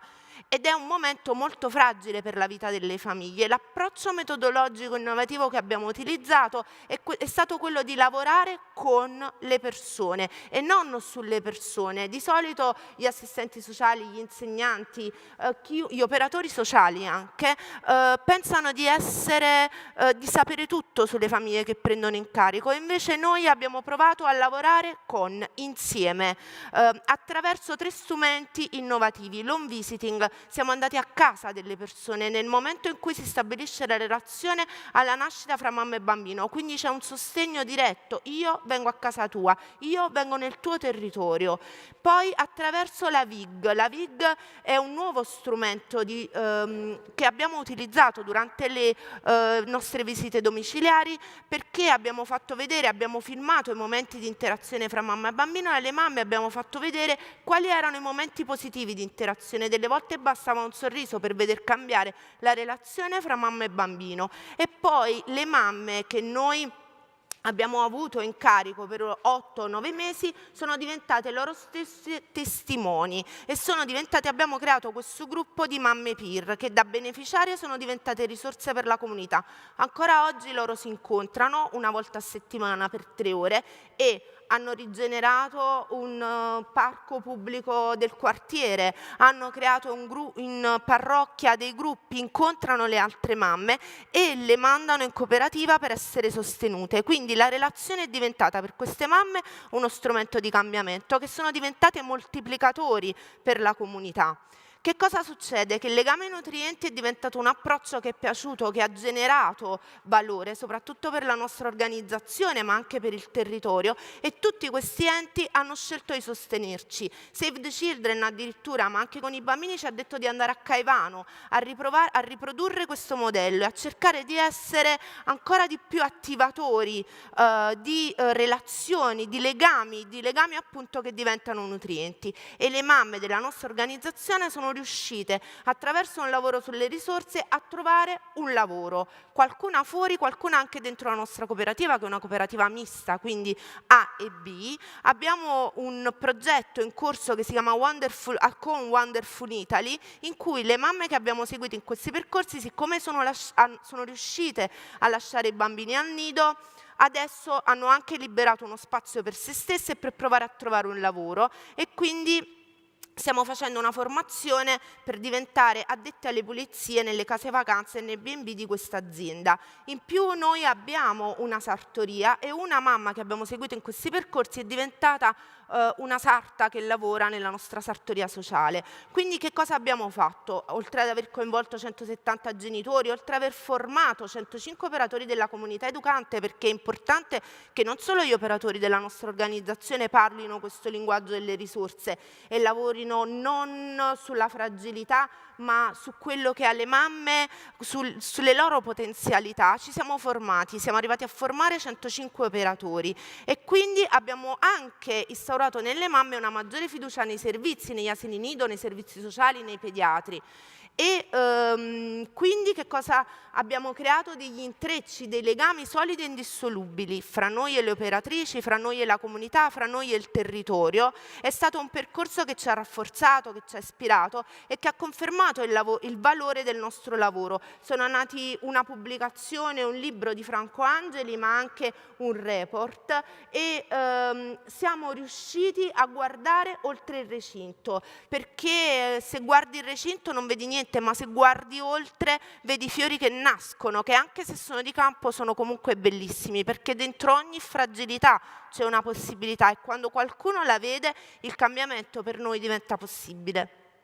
Grazie. Dici la verità. Non da napoletana, diciamo. 5 minuti tondi.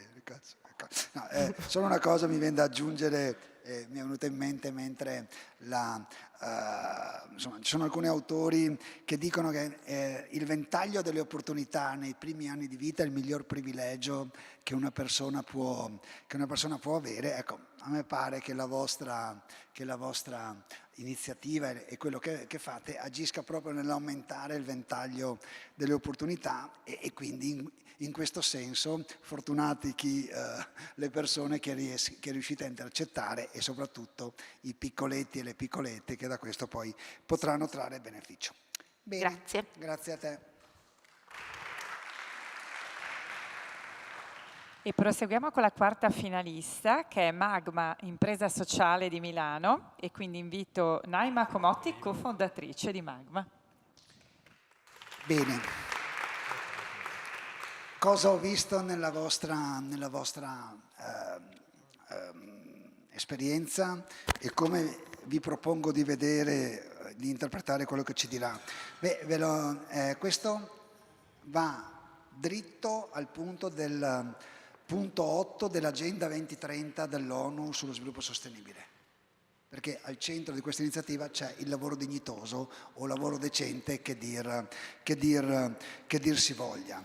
È un'iniziativa così riconducibile a 3S, che si parla di delivery,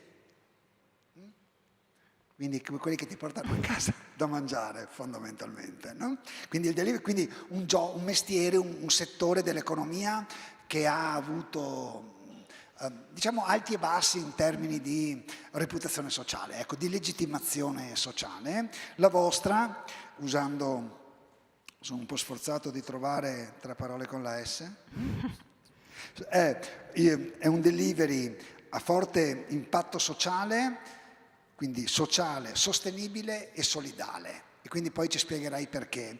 E la cosa interessante, in più, che rende il vostro modello, la vostra esperienza dal mio punto di vista, no, interessante è che è un modello scalabile, è un modello replicabile. Se noi prendiamo il Business Model Canvas nella sua versione Social Stakeholder, quindi non l'Economic Business Model Canvas, ma quello che ha a che fare con appunto l'impatto sociale delle organizzazioni, non ho provato a costruirlo perché non ho avuto tempo, però concettualmente, una volta che lo abbiamo concepito, lo possiamo scalare, quindi è replicabile, quindi è copiabile, e questo secondo me è un gran pregio. Perché cito questo elemento e poi ti do la parola? Nella seconda esperienza avevo citato la sandbox, no? Quindi il posto con la sabbia dove fai le prove, no? Provi a vedere se la tua innovazione sta in piedi. Una volta che l'innovazione sta in piedi, devi fare lo scale up, no? Quindi devi crescere e moltiplicare le volte in cui questo modello che hai provato in una sandbox funziona. E quindi anche questo è un pregio del vostro modello, che adesso lascio a te esplicitare. Grazie mille. Buonasera a tutte e a tutti, intanto è un piacere e un'emozione essere qui con voi a raccontarvi Sode. Noi siamo partiti nel periodo pandemico e in quel periodo ci siamo interrogati su alcuni temi, due principalmente. Il numero enorme di consegne che ogni giorno entrano nelle città, purtroppo la maggior parte delle quali fatte ancora con veicoli a motore, e immaginatevi quindi con che impatto in termini di inquinamento, di traffico e di qualità della vita per tutte e tutti. E dall'altra un'enorme contraddizione, che purtroppo è ancora all'ordine della cronaca, il fatto che i lavoratori della logistica forniscano un servizio essenziale a noi tutti nelle città e dall'altra parte non abbiano spesso alcuna tutela o formazione. Allo stesso tempo questo era anche un'opportunità. Gli studi ci dicono che oltre la metà delle consegne che vengono fatte in furgone potrebbero essere fatte in cargo bike, non solo in modo più sicuro, ma anche più efficiente. Da lì ci siamo iniziati a immaginare un delivery diverso, alternativo, etico, e qui vi lascio un brevissimo video introduttivo che vi racconta questi primi 5 anni di Sode, poi continuo a raccontare. Grazie.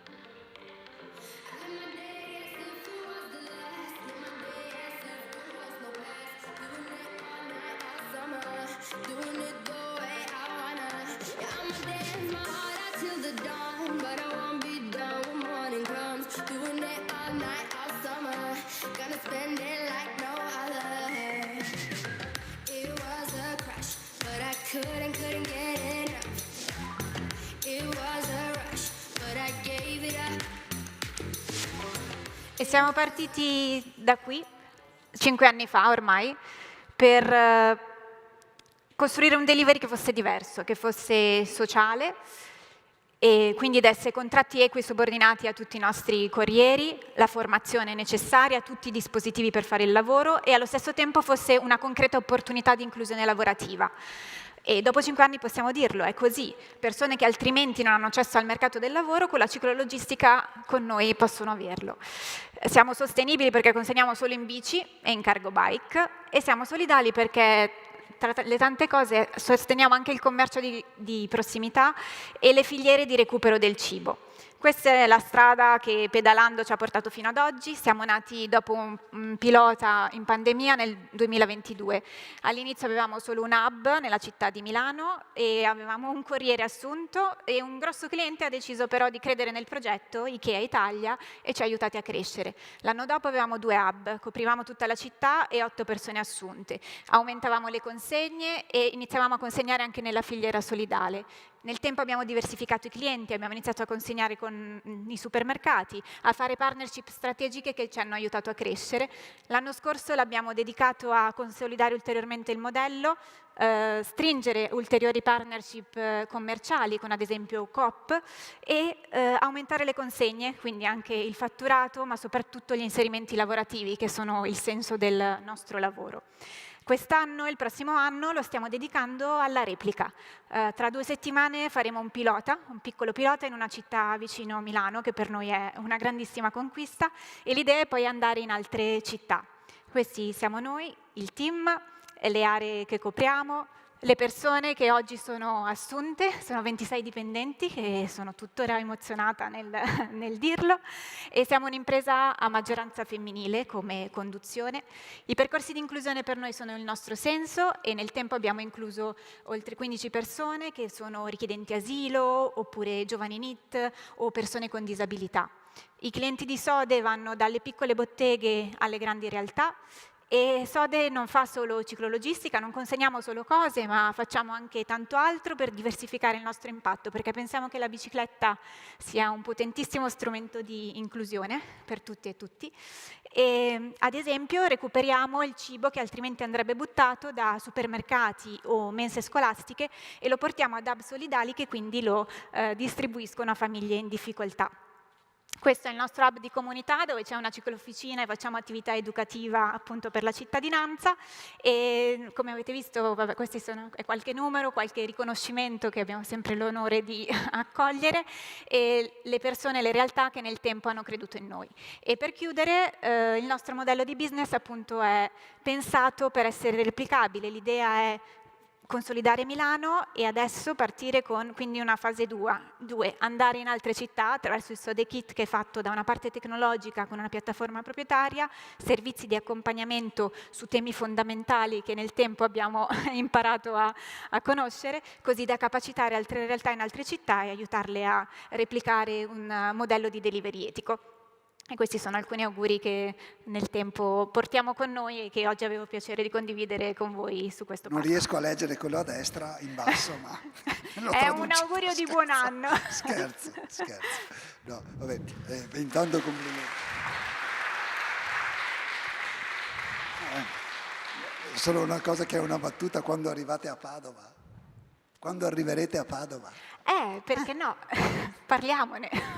No, perché il percorso di crescita, no? Quindi lo scale up per voi concettualmente dovrebbe, una volta che avete messo a posto il modello, dovrebbe essere, non dico a costo zero, ma quasi, o no? Diciamo che questo riassume 5 anni che hanno avuto dietro anche tanta complessità, certo, però, perché la logistica ma ha delle è normale logiche. che la fase di start-up accumuli tutta una serie di tensioni che poi in linea teorica, no, dovrebbero diluirsi per effetto della scala. Ci piace dire che è una crescita gentile quella che facciamo, quindi gentilmente arriveremo anche in altre città. E allora arrivate a Padova. Abbiamo anche l'alta velocità tra un po', per cui ci si mette anche. Grazie.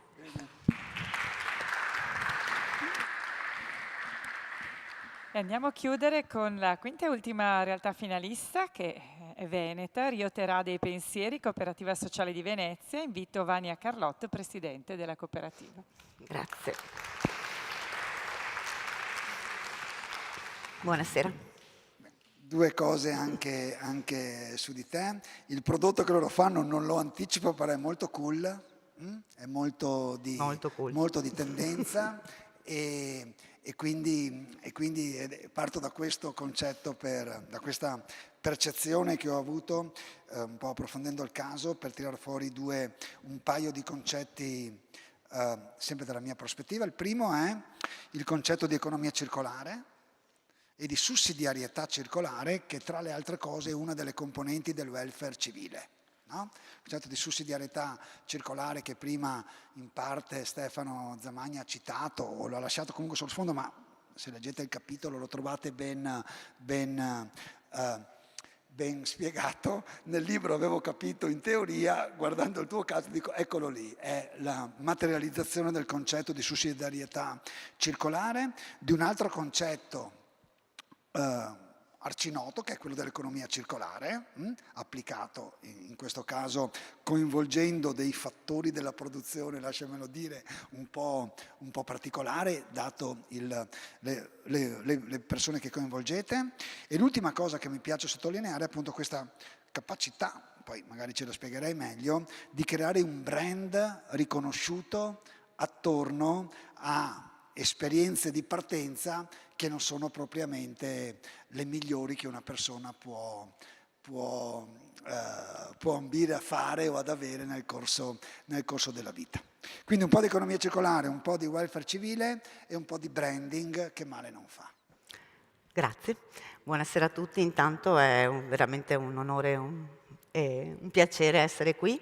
Io vorrei innanzitutto dirvi che la cooperativa che rappresento si chiama Rio Terra dei Pensieri, è una cooperativa che è nata 32 anni fa ed è nata dopo che a Venezia è successa una cosa molto grave, cioè c'è stato un omicidio di una persona importante e un volontario ha scelto in quel momento, da qui il ruolo della società civile, di andarlo a trovare in carcere.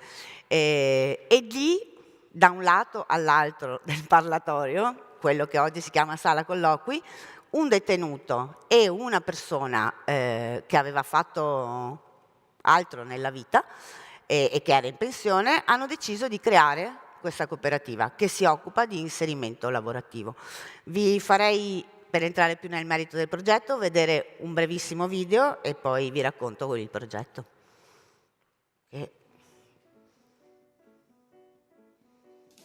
Che però non si vede lì.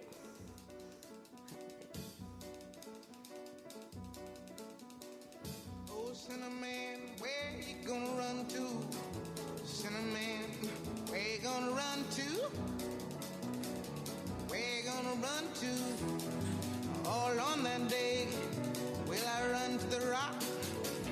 Please hide me, I run to the rock. Please hide me, I run to the rock. Please hide me, Lord, all on that day. But the rock cried out, I can't hide you, the rock cried out. I can't hide you, the rock cried out. I ain't gonna hide you down, all on that day. I said, rock, what's the matter with you, rock? Don't you see I need you, rock? Lord, Lord, Lord, all on that day. So I ran to the river, it was bleeding, I ran to the sea. It was bleeding, I ran to the sea. It was bleeding, all on that day. So I ran to the river, it was boiling, I ran to the sea.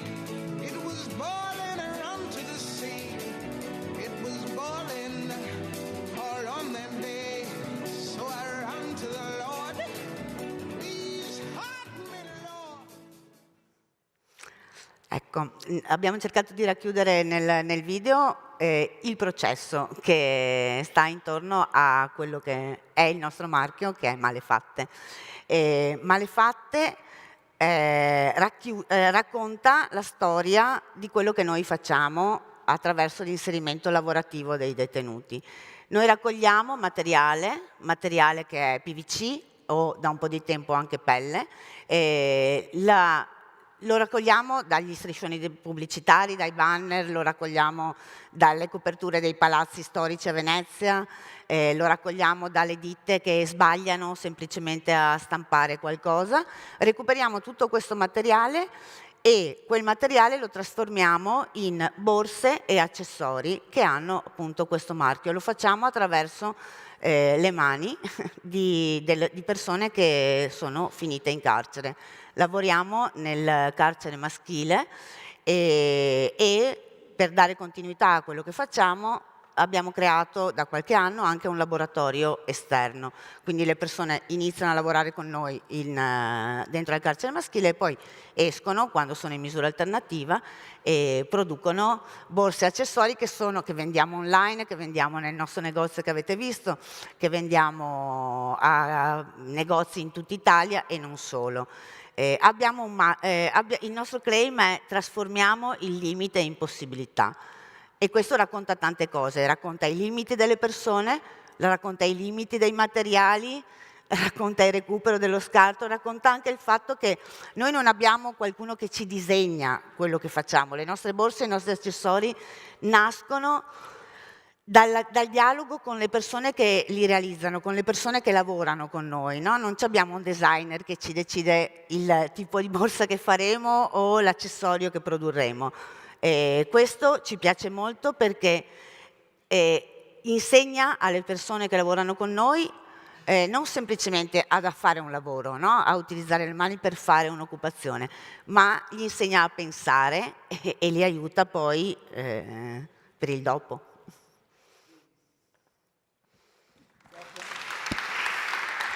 Questo lo può... Dopo lo zaino di ordinanza Patagonia per essere sostenibile, il prossimo, se voglio prendere qualcosa di trendy, verrò a prendere assolutamente malefatte. Quindi ne ho visti qualcuno di interessante. Bene. Grazie, anch'io ce ne ho una di loro e quindi resiste anche al tempo, quindi questo devo dirlo. Dunque, abbiamo visto i 5 finalisti che hanno tutti delle storie dietro molto importanti, ma sono accomunati tutti dalla capacità di generare innovazione, inclusione e valore sociale. Voglio invitare, tenendo il professor Gubitta qui, il professor Gilberto Muraro, il dottor Tiziano Vecchiato, il professor Stefano Zammagni a venire qui con noi e la dottoressa Balbo, che così andremo a premiare il vincitore naturalmente e gli altri 4 finalisti. So che tra l'altro deve arrivare una busta che giustamente deve aprire il professor Muraro, che così andrà anche a chiudere. Intanto l'onere e l'onore della busta con il vincitore, ci mettiamo più in mezzo. Professor, ci mettiamo un attimo più in mezzo che così è lei che dovrà... Esatto, quindi dobbiamo aprire la famosa busta. Tengo io un attimo il microfono che così... Prego, prego. Allora... Io la vedo ma non dico. È stata vinta dalla cooperativa sociale Addio Pizzo Travel. Quindi chiamiamo Addio Pizzo Travel direttamente dalla Sicilia, è stata la prima a presentarsi ed è lei che viene a ritirare giustamente il premio che le viene consegnato dal professor Muraro.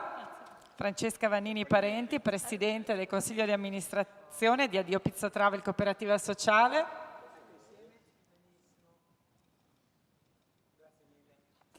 Allora, complimenti, intanto il microfono a lei e poi al professore. Ecco, sono un po', emozionata.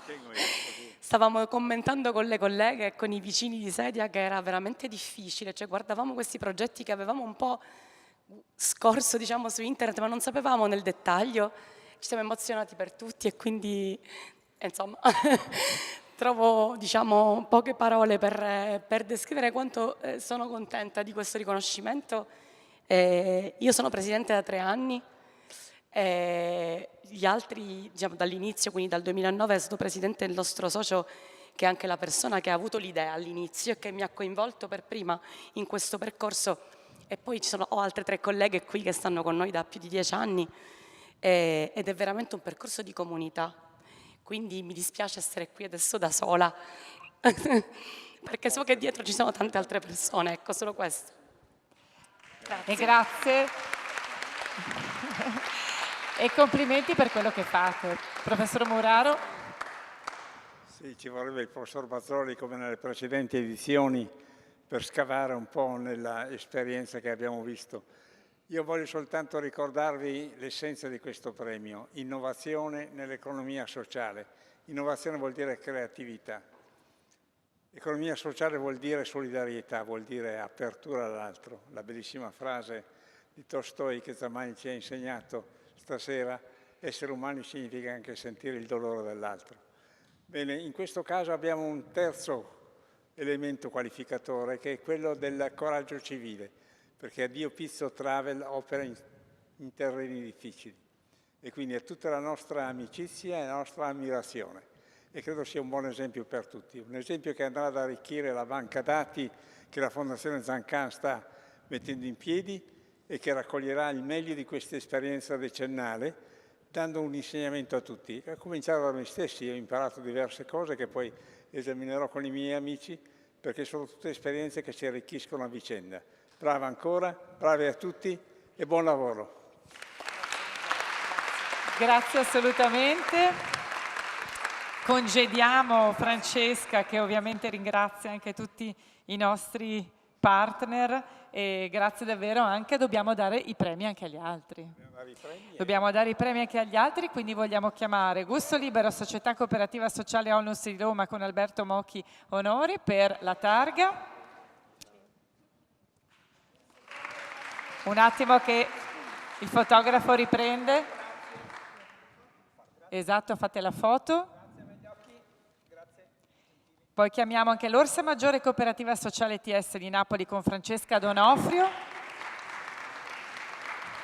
È qui.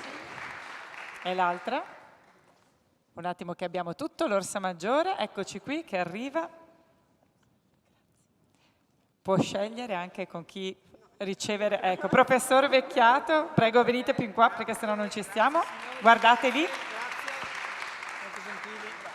E andiamo con Magma SRL, impresa sociale di Milano, Naima Comotti. Eccoci qui. Arriva anche la targa, eccola qui. Chi la consegna? Vai pure lì.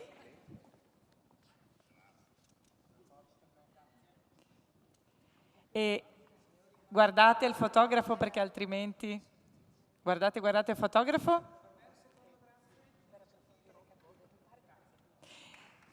E infine Rio Terà dei Pensieri con Vania Carlotte. Prego. Eccoci qui.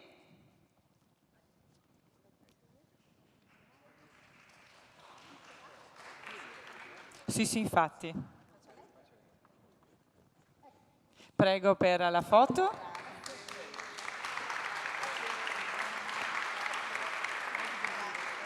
Ovviamente facciamo una foto di gruppo con tutti i relatori, con tutti i 5 finalisti e la vincitrice, le vincitrici, i vincitori.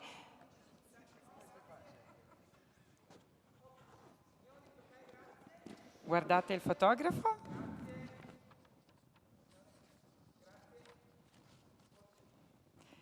E grazie naturalmente. Professor Muraro, ripasso a lei la parola perché dobbiamo ringraziarvi. No, era solo un grazie della presenza, è uno stimolo ad andare avanti, le storie che abbiamo sentito sono uno stimolo ulteriore. In questi casi si dice peccato che non ci siano premi per tutti, però per tutti c'è il nostro omaggio, il nostro riconoscimento, il nostro invito a tenere duro, andare avanti e insegnare a tutti. Grazie ancora. E grazie a tutti naturalmente, ci vediamo alla prossima edizione del premio Angelo Ferro, quindi 11ª edizione, grazie davvero a tutti e buon lavoro.